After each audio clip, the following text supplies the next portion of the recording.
আমার কাছে মনে হয় মাঠের ক্রিকেটে ভালো খেলে চ্যাম্পিয়ন হওয়া যায়। এবারে ক্রিকেটে সেটা প্রমাণ হয়েছে, বা ঢাকা লিগে সেটা প্রমাণ হয়েছে। কাগজে কলমে চ্যাম্পিয়ন হওয়া যায় না, মাঠে খেলেই চ্যাম্পিয়ন হতে হয়। কাগজে কলমে অনেক বড় দল করতে পারে, বাট আমার কাছে মনে হয় যে একটা টিম করার ক্ষেত্রে টিম করাটা সবচেয়ে বড় জরুরি। সেটা প্লেয়ারের নামটা যেই হোক।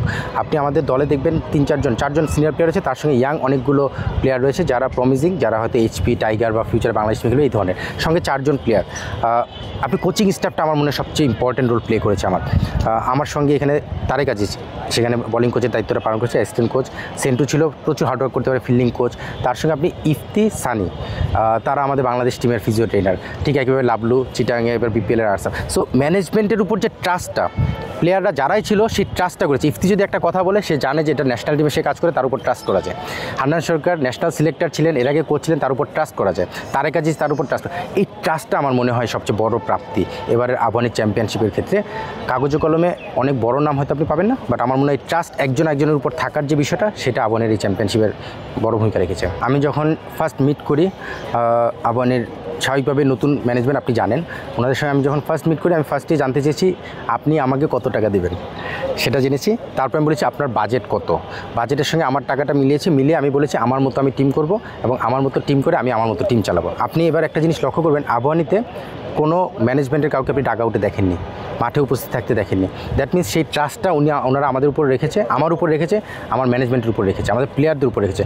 পুরোটা সময় আপনি দেখবেন আমি প্রতিটা প্রেস মিটে একটা কথাই বলেছি, পেমেন্ট করা হয়েছে এত পার্সেন্ট। সেই কথাটা করেছি, কথাটা আমি বলেছি, বিকজ টাকাটা আমি এনে আমার হাতে পেমেন্ট করেছি। দ্যাট মিনস পুরোটা বিষয় আমাকে ফলো আপ করতে হয়েছে, পেমেন্ট থেকে শুরু করে প্রতিটা জায়গায়, এবং সেই ট্রাস্টটা ওনারা আমাকে দিয়েছে। দিন শেষে অ্যাচিভমেন্ট আসলে ট্রাস্টের মূল্যায়নটা যখন পাওয়া যায়, নিশ্চিতভাবে ওনারা খুশি হয়েছেন। সো আপনি যেটা কোশ্চেন করেছেন, নিশ্চিতভাবেই নতুন ম্যানেজমেন্ট তারা কিন্তু ফেস করেননি, কেউ মিডিয়া থেকে শুরু করে কোথাও ফেস হয়নি, পুরোটা আমার উপর দায়িত্ব দিয়েছিলেন, এবং আলহামদুলিল্লাহ আমি অনেক আল্লাহর কাছে শুকরিয়া যে সেই দায়িত্বটা চমৎকারভাবে পালন করতে পেরেছি। এখানে একটা বিষয় লক্ষ্য করতে হবে, আপনি দেশের প্রেক্ষাপট চেঞ্জ হওয়ার পরে কিন্তু দল গঠন কিন্তু নতুনভাবে করা শুরু করেছিল অনেকগুলো দল। আপনি যখন দেখেন 1 বছর আগে লিগ শেষ হয়েছে, অনেকগুলো দল কিন্তু তখন গুছিয়ে রেখেছিল। তো তখন যখন গুছিয়ে রেখেছে, কিছু প্লেয়ারকে তারা কন্টিনিউ করেছে। আবাহনী যেটা হয়েছে, দেশের প্রেক্ষাপট চেঞ্জের পরে একদম নতুন দল গঠন করেছে। এটা আমার জন্য একটা সুবিধা ছিল, আমি নতুনভাবে চিন্তা করতে পেরেছি, বাজেট নতুনভাবে পেয়েছি, প্লেয়ারদের সঙ্গে কথা বলাটা নতুনভাবে করতে পেরেছি। আপনি যদি দেখেন আবাহনী, আপনি মডার্নের কথা বলেন, মডার্নে অনেকগুলো প্লেয়ার কিন্তু গত বছরই কন্ট্রাক্ট করা, এবং তাদের সঙ্গে যেহেতু কন্ট্রাক্ট ছিল, তারা চ্যাম্পিয়ন হতে চায়, সেভাবে করে আরও কিছু প্লেয়ার ইনক্লুড করে সেখানে চ্যাম্পিয়নশিপের জন্য তারা ফাইট করেছেন।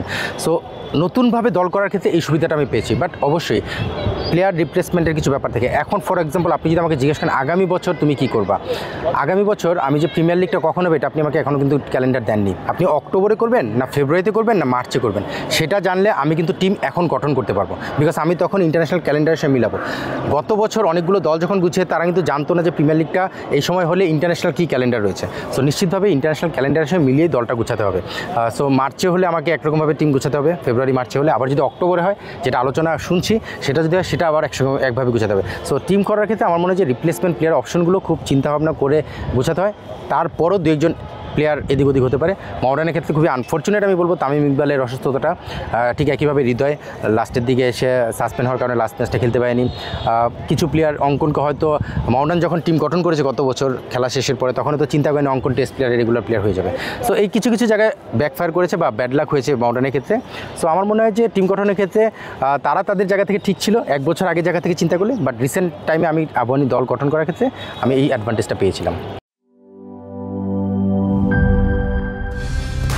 কালার এক্সপার্ট, জর্জ স্যাপ এবং মাইল্ড অন হ্যান্ডস টেকনোলজি সমৃদ্ধ অরিক্স ক্রিস্টাল ওয়াশ আপনার লন্ড্রি এক্সপার্ট।